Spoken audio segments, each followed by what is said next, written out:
여러분, 이 코로나 바이러스로 인해서 어려운 이 세상에 또 한 주일간 안녕하셨습니까? 오늘 다시 이렇게 살아서 우리가 함께 이 시간에 이 생명의 말씀을 공부할 수 있게 돼서 참 반갑습니다. 오늘은 저희들이 베드로가 예수님이 신문받는 그날 3번 그 밤에 예수님을 부인한 이야기를 오늘 함께 나누겠습니다. 이 말씀을 배워서 여러분의 삶에 실천하면 여러분에게 참으로 여러분의 삶을 유익하고 아름답게 만드는 그런 귀한 약이 될 것이고, 여러분을 주님께서 귀하게 사용할 수 있는 그런 시간이, 여러분의 삶을 그렇게 변화시키는 시간이 될 것입니다. 오늘 그래서 제가 제목을 극약 처방이라고 했습니다. 제목이 좀 센데요. 제가 다른 것으로 이 제목을 넣어봐도 그렇게 좋은 제목이 없는데 이 말이 딱 제게 꽂혔습니다. 한번 이 말씀을 오늘 같이 읽어보도록 하겠습니다. 요한복음 18장 15절부터 18절에 있는 말씀인데요.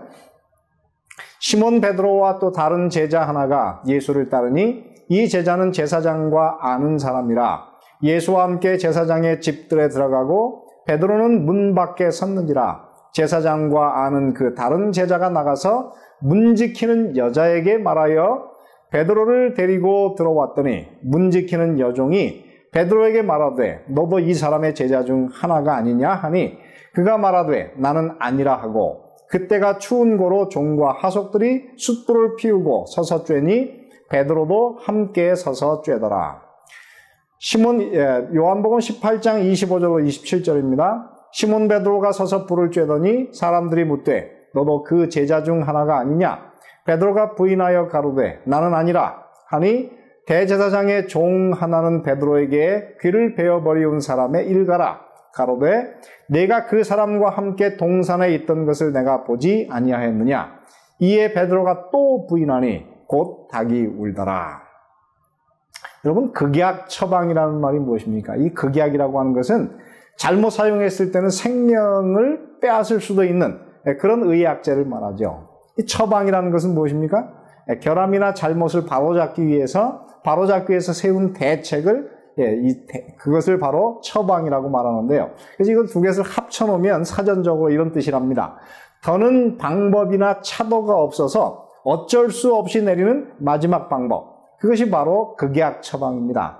그래서 이번에 이란이 이 코로나 바이러스가 계속 자꾸만 확진이 되고 퍼지니까 그 사람들이 이런 극약 처방을 내렸습니다. 만약에 사람들이 건강에 대한 정보, 자기가 코로나 바이러스에 걸린 것을 숨기면 1억 원의 벌금, 이런 극약 처방을 내렸고요. 두 번째, 마스크를 사재기 하면 최고 사형, 그렇게 또 극약 처방을 내렸고, 마지막 세 번째는 생활 필수품을 사재기 하면 5년에서 20년 징역을 내린다 하는 것입니다. 저는 사실 이것을 보면서 남의 얘기를 보는 게 아니고 제 자신을 보는 것 같아요.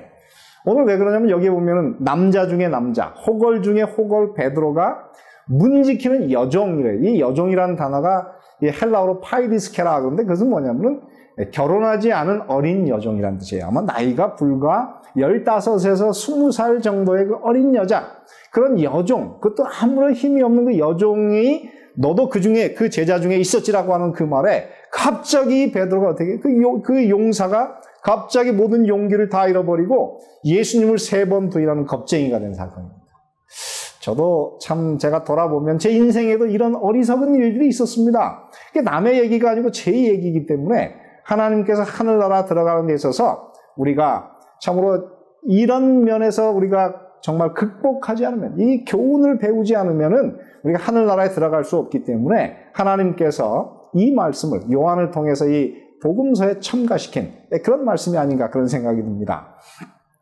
그러면 예수님은 이것을 이 극약 처방을 뭐라고 표현했냐면 키질이라고 표현했어요. 키질. 누가복음 22장 31절 32절에 보면 시몬아 시몬아 보라 사단이 밀 까부르듯 하려고 너희를 청구하였으나 그러나 내가 너를 위하여 내 믿음이 떨어지지 않기를 기도하였으니 너는 돌이킨 후에 내 형제를 굳게 하라. 여기 보면 사단이 어떻게 한다고요? 지금 바로 이 시험을 앞두고 이 겟세마네 동산과 그 신문을 앞두고 사단이 이 베드로를 어떻게 해요?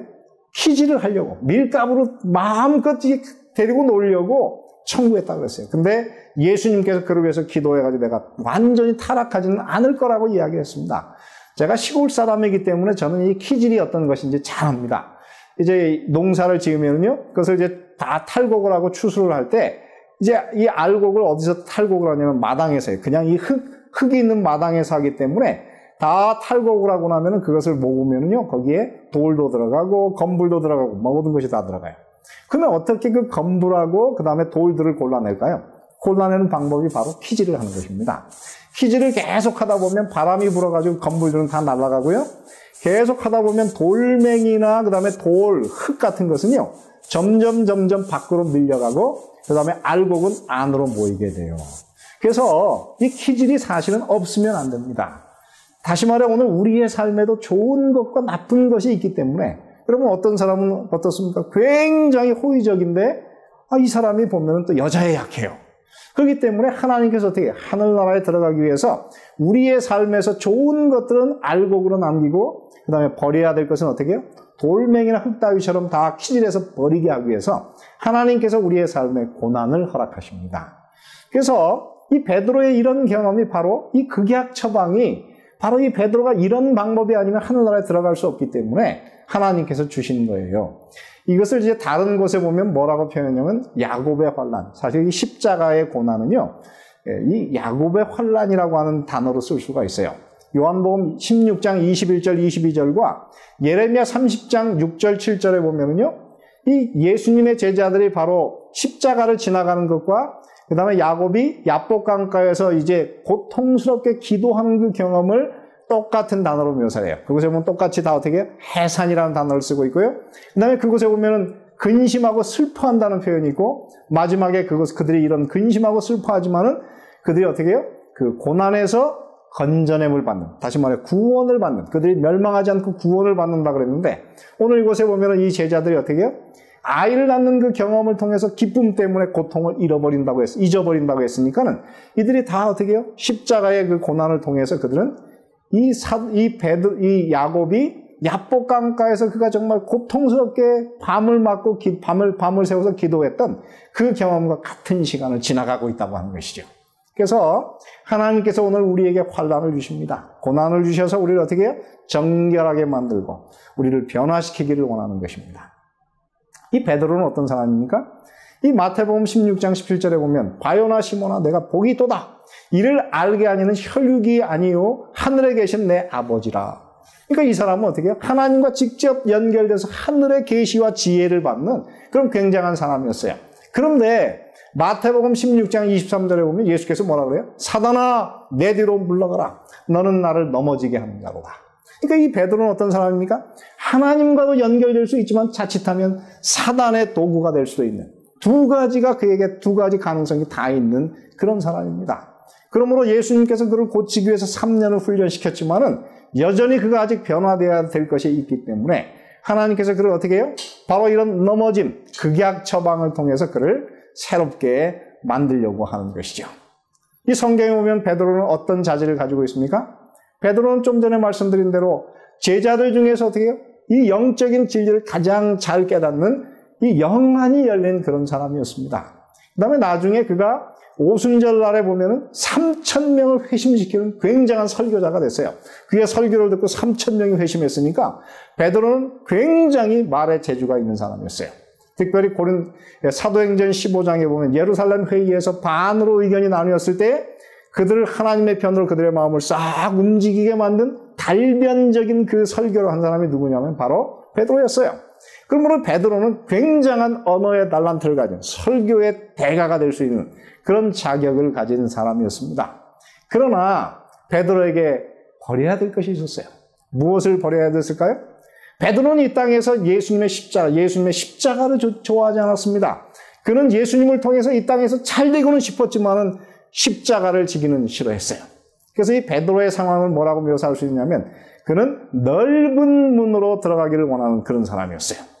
여기서 보면 뭐라고 했습니까? 마태복음 17장 13절 14절에 보면은 멸망으로 인도하는 문은 크고 그 길이 넓어 그리로 들어가는 사람이 많다고 이야기했습니다. 여러분, 우리가 하늘나라에 들어가는 데 있어서 우리는 항상 좁은 문으로 가야 돼요. 많은 사람들이 들어가기를 원치 않는 그리고 그 길이 좁고 협착하고 고단한 길을 우리가 하늘나라까지 가야 되는 것입니다. 여러분, 하늘나라는 결코 하늘까지 가는 길은 쉽지 않습니다. 그것은 고통스러운 길이죠. 그렇기 때문에 베드로는 어떻게 해요? 모든 너무나 좋은 것이 많지만은 그는 마음속에 이 십자가를 원하지 않았어요. 그래서 예수께서 십자가를 지는 그날 밤에 이 마태, 마가, 누가복음에 보면 똑같이 뭐라고 묘사하느냐면 베드로가 예수님을 따라가는데 멀찍이 따라간다. 이 영어로 보면 from a great distance. 헬라어로는 마크로 땐. 그런데 이 마크로 그러면 그것이 크다 그런 뜻이고 땐은 from 멀리 떨어진 상태에서 예수님을 쫓아가고 있어요. 그래서 그가 어떻게 해요? 요한과 함께 예수님에게 제일 가까이 있었다면은 그는 결코 3번 예수님을 부인하지 않았겠지만은 그날 밤에 그는 어떻게 해요? 하속들과 함께 불을 쬐면서 예수님의 제자가 아닌 것처럼 하면서 예수님을 쫓아갔던 것이죠. 그렇습니다. 오늘 우리의 삶도 그래요. 우리가 이 땅에서 기왕 예수님을 쫓아갈 거면은 우리는 요한처럼 예수님 가장 가까운 곳에서 나는 예수님의 제자라고 내놓고 예수님을 쫓아가면 문제가 없습니다. 근데 예수님의 제자가 아닌 것처럼 세상도 즐기고 그리고 하나님도 만나려고 하면은 우리는 자주 넘어지고 상처를 받게 되는 것입니다. 그리고 이 베드로에게 가장 큰 문제가 무엇입니까? 그는 자기를 너무 과신하는 사람이었어요. 그래서 예수님께서 내가 나를 3번 부인할 거다 그럴 때 베드로가 뭐라고 했냐면 어떻게 우리가 오늘은 주님을 따를 수 없습니까? 내가 주님을 위해서 내 목숨을 버리겠습니다. 그렇게 이야기를 해요. 예수님의 말씀을 믿지 않고 자기가 어떻게 해요? 나는 할 수 있습니다. 그렇게 이야기했어요.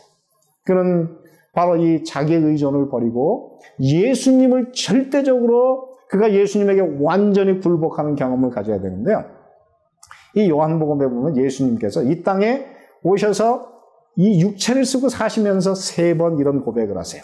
요한복음 5장 30절 내가 아무것도 스스로 할 수 없노라. 요한복음 8장 28절에도 내가 스스로 아무것도 하지 아니하고 요한복음 14장 10절에도 내가 너희에게 이르는 말이 내 스스로 하는 것이 아니고 아버지께서 내 안에 계셔서 그의 일을 하는 것이라. 왜 예수님께서 이 땅에 오셔서 3번이나 내가 아무것도 할 수 없다고 이야기하셨을까요? 예수님은 오늘 우리의 모본이 되셔서 하늘나라에 들어가는 사람, 이 땅에서 열매 맺는 사람의 삶에 가장 중요한 것이 무엇이냐면 그는 자기를 믿는 것을 버리고 예수님께 전적으로 의존하고 붙어있는 것이 그리스도인의 삶의 성공의 비결이기 때문에 이것을 가르쳐 주시기 위한 것이죠. 그래서 요한복음 15장 5절에 그렇게 씁니다. 나는 포도나무요 너희는 가지니 저가 내 안에 내가 저 안에 있으면 이 사람은 과실을 많이 맺나니 나를 떠나서는 너희가 아무것도 할 수 없습니다. 사랑하는 이 방송을 시청하시는 여러분 모두가 저는 정말 풍요한 열매를 맺으시고 그리스도 안에서 여러분들이 성공하시고 행복한 삶을 누리시게 되기를 바랍니다. 여러분 2가지를 버리십시오. 하나는 여러분 스스로 모든 것을 할 수 있다는 생각을 버리시고 예수님께 철저히 굴복하시고 2번째, 여러분 하늘까지 가는 길은 좁은 길입니다. 많은 사람이 가는 길은 멸망의 길이에요. 그러므로 좁고 협착한 길을 따라서 하늘까지 가시는 십자가를 지고 가시는 그런 그리스도인의 삶을 살게 되시기를 바라고 오늘 말씀을 마치겠습니다. 다음 주에 뵙겠습니다.